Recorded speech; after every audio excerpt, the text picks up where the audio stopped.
Let's talk about Yesteryear by Caro Claire Burke, which we've read over the last 4 Thursdays. So, this is the discussion video to that. And please be aware this video contains spoilers because I want to discuss little bits and bobs about the whole story. So, if you're interested in watching that, please continue watching the video. And if you don't want to be spoiled, then don't watch this video because there will be definitely spoilers. So, let's start talking about the story here. We have Natalie, our female main character, and our POV for the whole book, but we have her in two different timelines. The first one is our present timeline, where we see her living her normal life, which is a life as a trad wife and social media influencer. And you can clearly see, even in this first part, that she is very disconnected with her family, doesn't really acknowledge her children. She has two nannies that take care of her children and a lot of workers on the farm she's living at with her family. So the only thing she's really taken care of is her social media business and presenting her perfect life, which is not perfect at all, but she wants everybody to believe it's perfect. So she struggles with a lot of things internally, and this picture of her perfect life, it's almost like that is everything she has, and that is really, really sad. Especially because we have a moment here ending the first part of the book where her oldest daughter says that she doesn't want to be filmed, and Natalie doesn't want to make a big deal out of it, but it is a big deal for her. And then the next second, we have her in a past timeline. So, in a time probably around the 1850s, where she lives in the same house, on the same farm, with the same partner, but they have different kids. And also, her partner is behaving completely different, and she needs to realize everything is different, which freaks her out, of course. I completely understand that. And she wants to figure out what is going on, why she's now suddenly on this farm that looks like hers but seems to be in a completely different time. Was she being kidnapped? We don't know until the end of the book, which means that was the setup of the story, and I was super intrigued by this, super interested. And the first thing I noticed when I read Yesteryear is that we have a very unlikable main character here. And we also deal heavily with religion and beliefs that go to the extreme.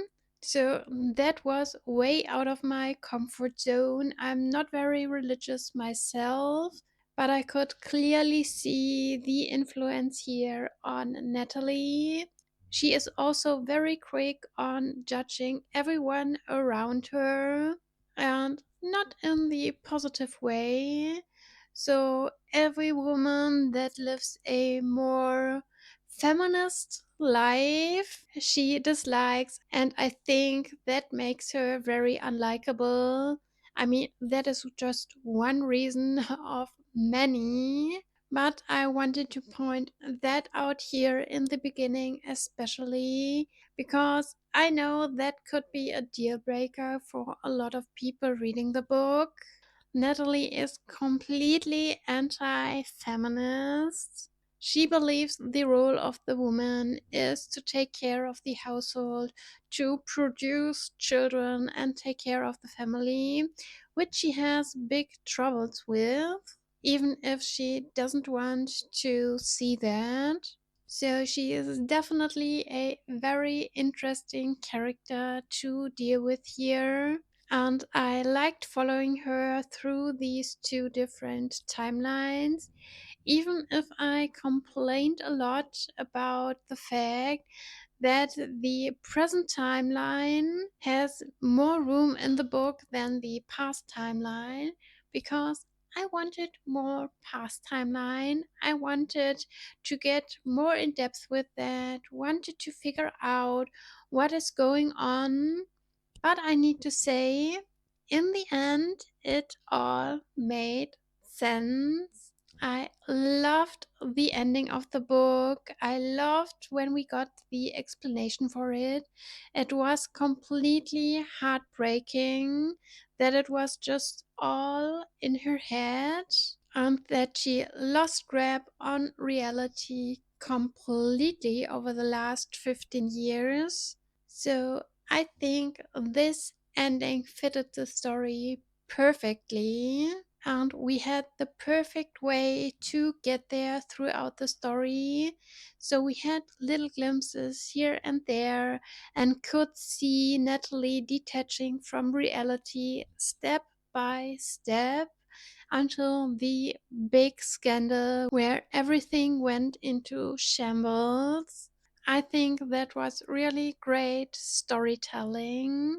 And I'm very, very glad that at least in the end, the children got all out of there. Because, yes, I agree, there was a lot of child neglect, especially after the nannies were fired. And we got into the play pretend of living a twelve life like in the 1850s, and everyone around her just needs to play with her.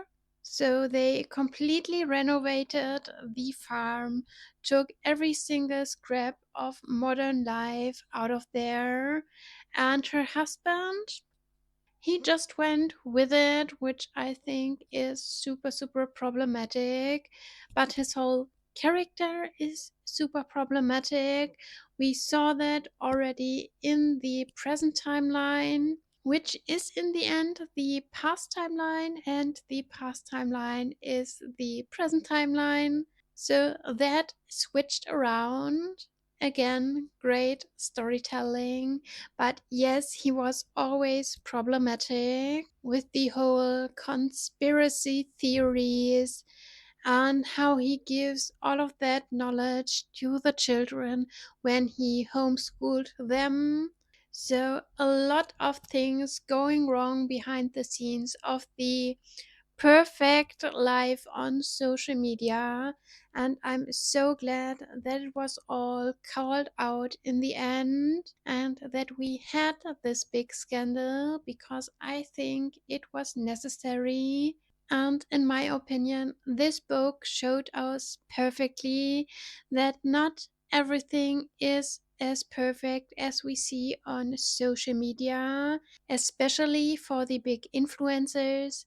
Our example here was a threadwife, but I think this goes for each and every influencer. And it is so easy to fall into this picture perfect life and lose attachment with reality, especially if you have these tendencies before. And Natalie already had that.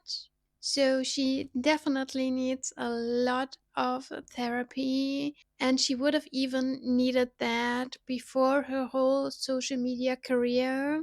I know I'm jumping around a lot in the story here. I'm always doing that because I just want to tell you what's going on in my mind when I think about yesteryear. And one thing I also want to tell you is about the epilogue, where we had the excerpt from the book Mary wrote. That brought me to tears and broke my heart so much. It was so emotional, probably the most emotional part of the whole book, and I loved it. I could even see Caro Claire Burke writing a second book in the story, not from Natalie's perspective, but from the children of her living this life on the farm where everything is pretended to be in the 1850s. I mean, so much that the younger children don't even realize that is all pretended. I want to really see how they are neglected and how they even live after that, because that is also super difficult for them.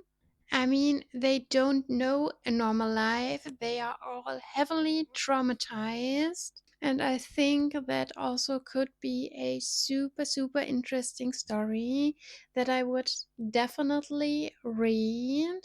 I wrote lengthy comments here to a lot of chapters when I talked about the book with Rebecca, my buddy read partner. She hated the book, by the way. It was completely not for her.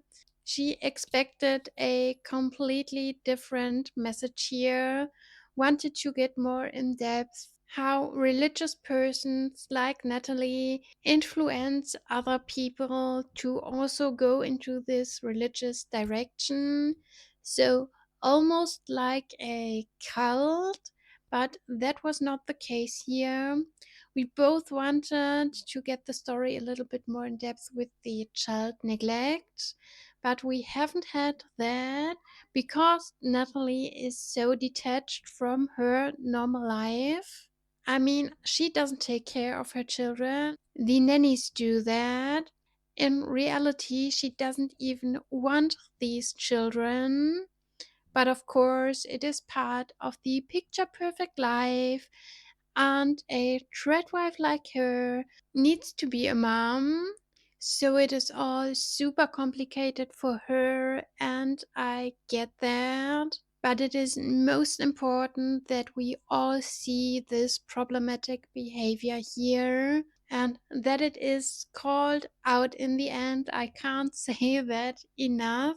The whole scandal was important, and I'm really, really glad that it happened, even if it was over dramatized. Not by Natalie, but by the person that revealed everything in the end. I forgot her name because I'm always bad with names, but it was the person that helped Natalie with the whole social media appearance. And I don't think I have any more scenes in mind that I wanted to discuss in detail here. So, all in all, I can just say that I really, really liked Yesteryear. It was okay for most of the book, but the end positively surprised me. And as I said, everything made sense then. So I had a great time here. I'm glad that I've read the book. And now I can't wait to read the next one, which will be in a completely different genre. Because after Yesteryear by Caro Claire Burke, I will read now in my Thursday Read With Me's Nocticadia by Carrie Lake. So, dark academia meets fantasy. I can't wait to see what this is about. A friend of mine recommended it to me, so I will read it now with you over the next 6 weeks, starting next week. And that means please tell me in the comments now what you think of Yesteryear. I can't wait to read it. I really want to discuss the book.